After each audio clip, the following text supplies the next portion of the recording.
Hey guys, it's Alyssa. So today is Friday, December 18th, and I am here to give you guys my birth story.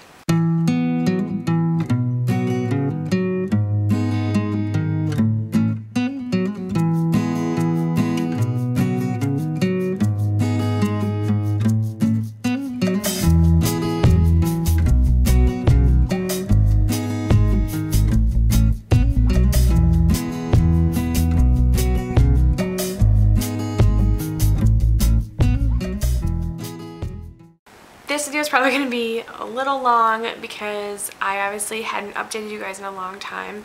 So there's kind of a lot to tell you guys leading up to the birth as well. So bear with me. I guess I'll just start with leading up to the birth.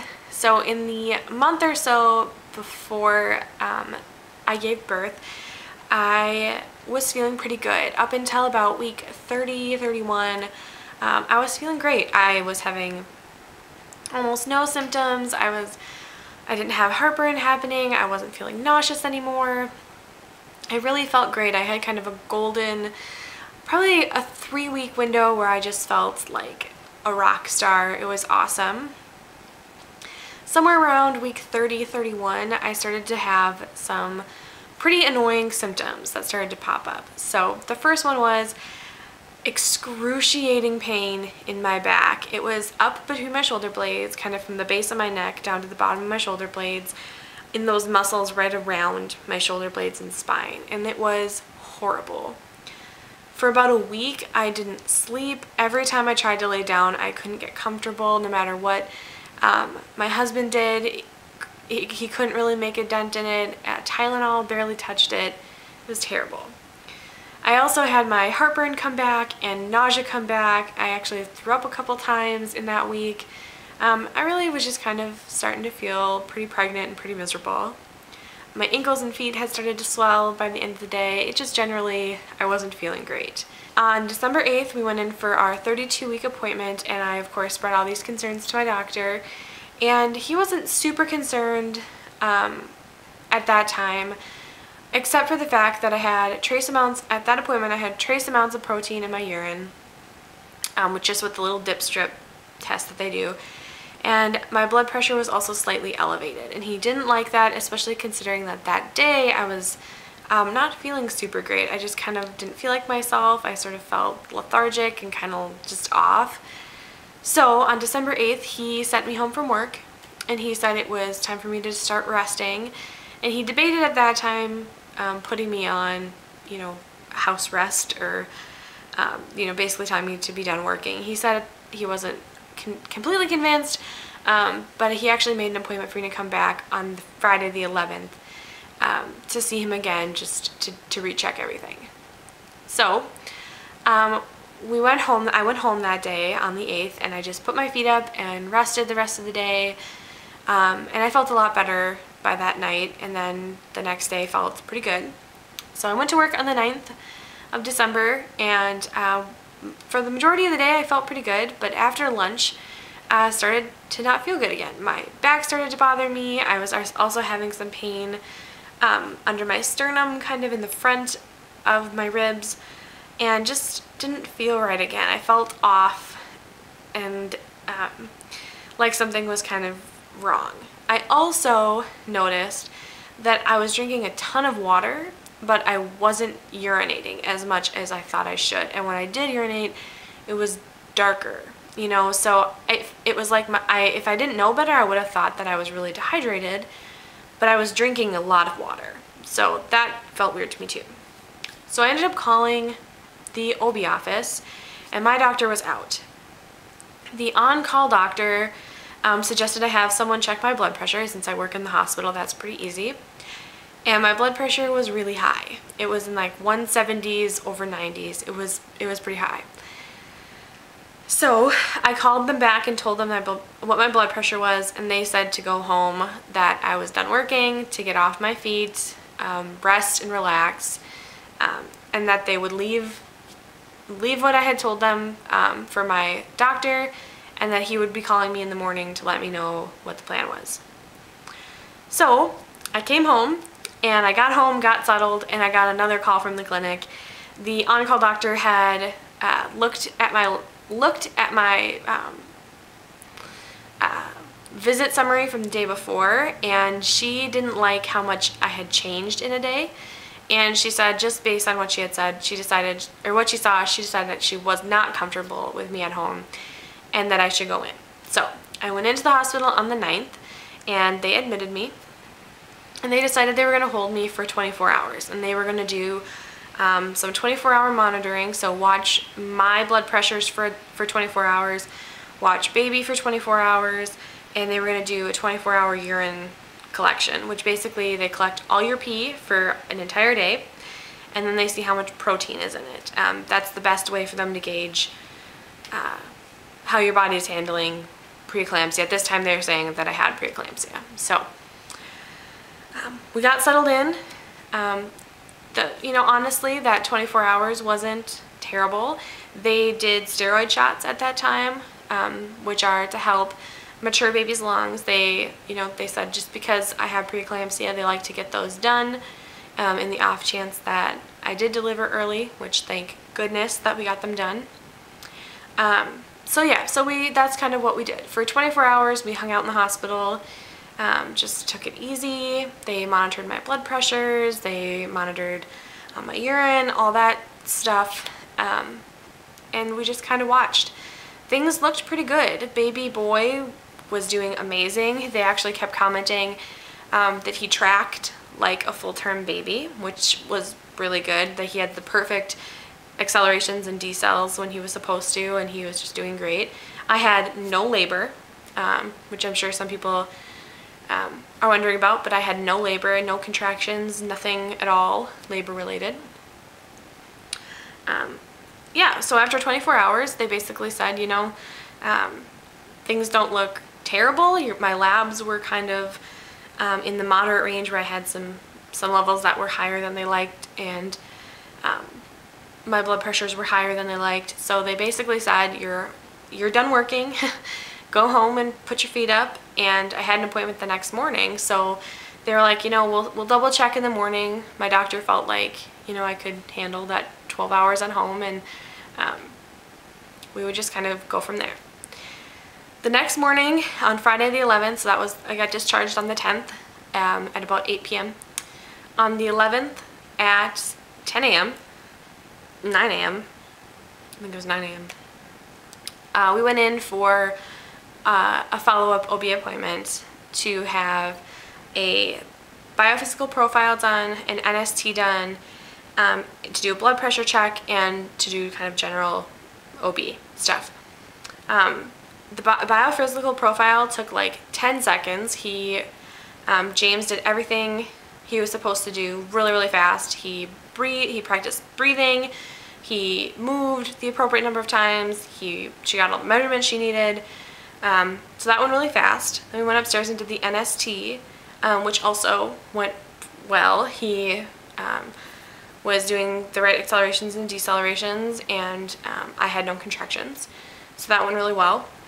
Then we went in to meet with my doctor, and we found out that my fluid levels were low. They weren't really low. They were on the high end of low, I guess. Just outside of normal. And he actually said there was a couple different ways to measure it, and if he went by some of the other ways to measure it, I was actually okay.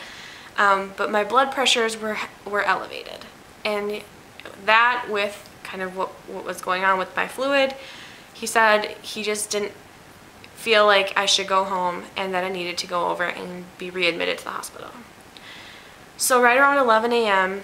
on the 11th, I walked back over to the hospital and got readmitted into labor and delivery.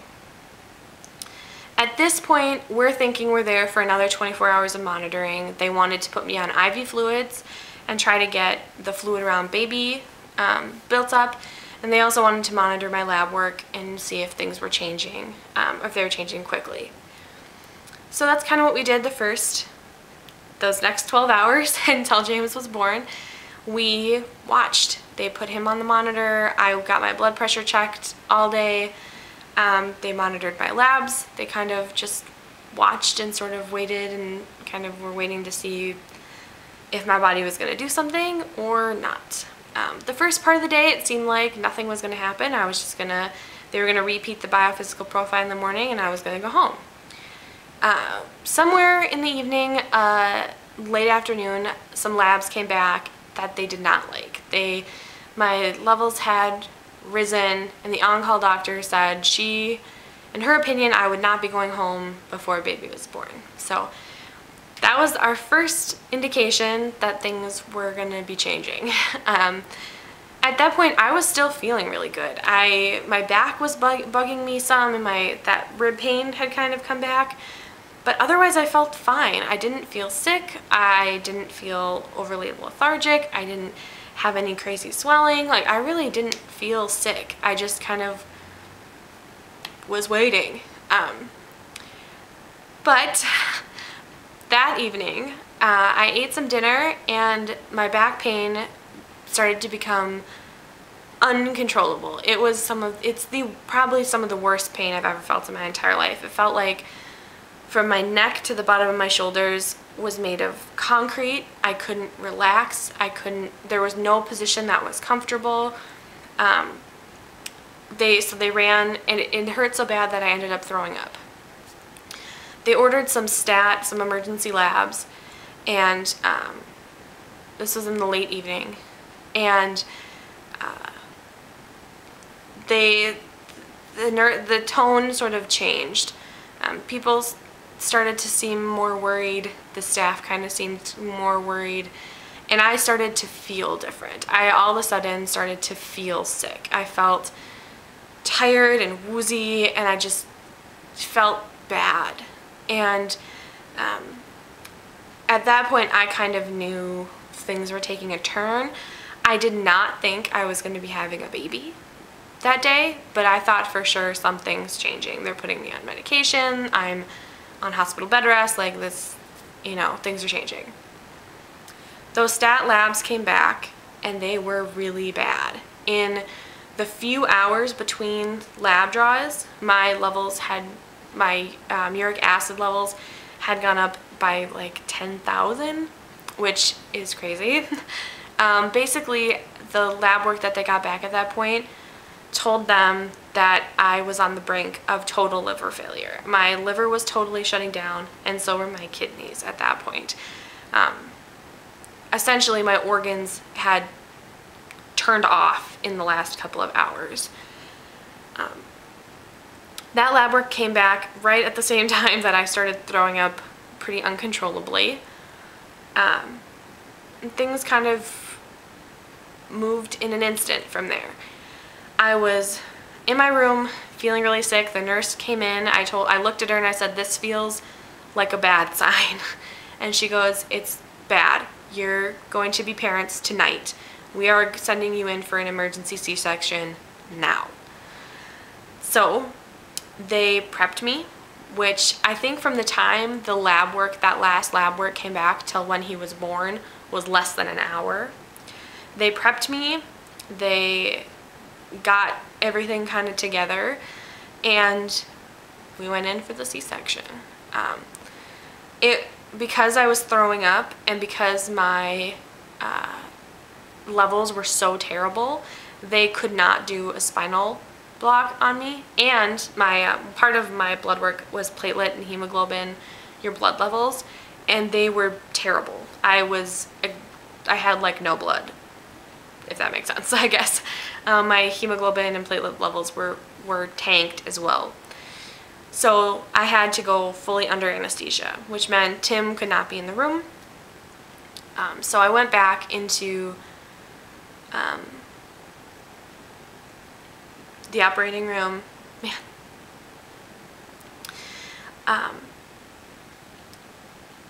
I said goodbye to Tim. He gave me a kiss, and we said, "I love you." They wheeled me in, and they had me shift over to the operating table, and I had about 50 people working on me all at once. There was someone who was working on my legs, someone was putting a catheter in me, I had people on either arm, I had people working on my head, and of course there were people like running around the operating room as well. It was one of the scariest experiences in my life, just because you have no idea what's going on. I mean, there's so many people touching you, there's so many people talking, and they're, you know, obviously they're using their clinical terms, and all I kept thinking was, he's too small. I mean, he's only 32 weeks. He's not supposed to be here yet. I have never felt that scared in my whole life.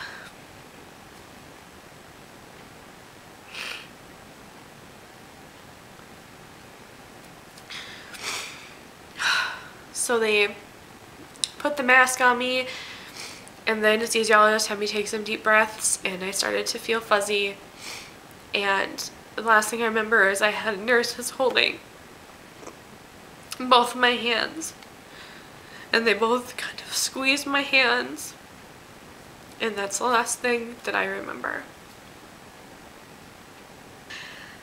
The next thing I know, I was waking up in recovery, and everything the first few hours after the surgery was very blurry. As for the C-section itself, I guess I can talk about that a little. I obviously was unconscious, so I don't remember. But from what the doctors told me, there was a lot of scar tissue, which was from a childhood surgery, but I didn't know the extent, obviously, of the scar tissue, which was unfortunate because it means that baby boy, they like to get the baby out when you're under general anesthesia really fast so that the baby doesn't feel the effects of the general anesthesia. Unfortunately, because of the amount of scar tissue, they weren't able to get him out very fast. It took him, she said it took her about 3 to 5 minutes to get him out, when normally she likes to have them out in a minute. So when he was born at 11:33 p.m. He was unconscious from general anesthesia. So they had to put a vent in him. One second. They had to put a vent in him, and they whisked him off to the NICU. And so the rest of my surgery went fine. They were worried I was going to have excessive bleeding and that kind of thing because of how bad my labs were. But I didn't. I did okay. So anyways, so I woke up in recovery and I was really disoriented. I don't remember a whole lot. Things kind of are foggy. They kind of are like flashes.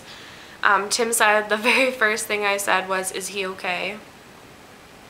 And they kept having to reassure me that he was okay. And Tim had gotten to see him. So Tim told me that he was okay, and Tim had a picture on his phone, so he was able to show me. And they kept telling me his weight, and I couldn't figure out how much he weighed. I kept having to ask them over and over again. I remember that. I remember not understanding. They kept saying he was 3 pounds, and I kept thinking, no, he has to be at least 5, because, you know, I had in my head that at 32 weeks he should be almost 5. He should be 4.5 or 5 pounds, and so I was really confused about why he was only 3. So yeah, so I was kind of in this dizzy fog of confusion, and I just remember like feeling like a part of me was just missing, and I wanted to get up and see him, and I couldn't move, and it was really disorienting. Eventually I kind of cleared up. They got me to where they felt like I could be moved, and they wheeled me into the NICU in my bed, and I was able to see him.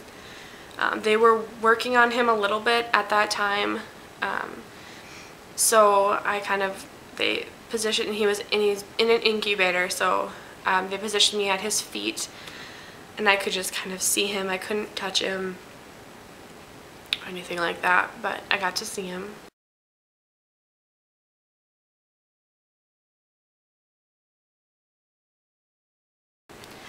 And then they brought me back to my room, and I started to recover. So that's the birth story. That's how he came into this world. It was very abrupt and very sudden, and I was very sick. He was perfect. He was really small. He, from what we can gather, he essentially didn't grow from our growth scan at 28 weeks until he was born at 32. He hadn't grown. He's about the size of a 30 to 31 week baby. But the plus side is he is acting his correct age. So that's really good. He's just very small. So, yeah, he was 3 pounds and 5 ounces when he was born. And he was 15 inches and 3/4, 15 and 3/4 inches long. He has all 10 fingers and all 10 toes, and he's got big hands and feet, we think. So, yeah, he's beautiful. But that is my birth story for you guys. I will, another day, I will record my update as far as how our first week as parents, as NICU parents, and by postpartum stuff, how that's going. But yeah, baby dust to all of you guys. I love you all, and I'll talk to you later.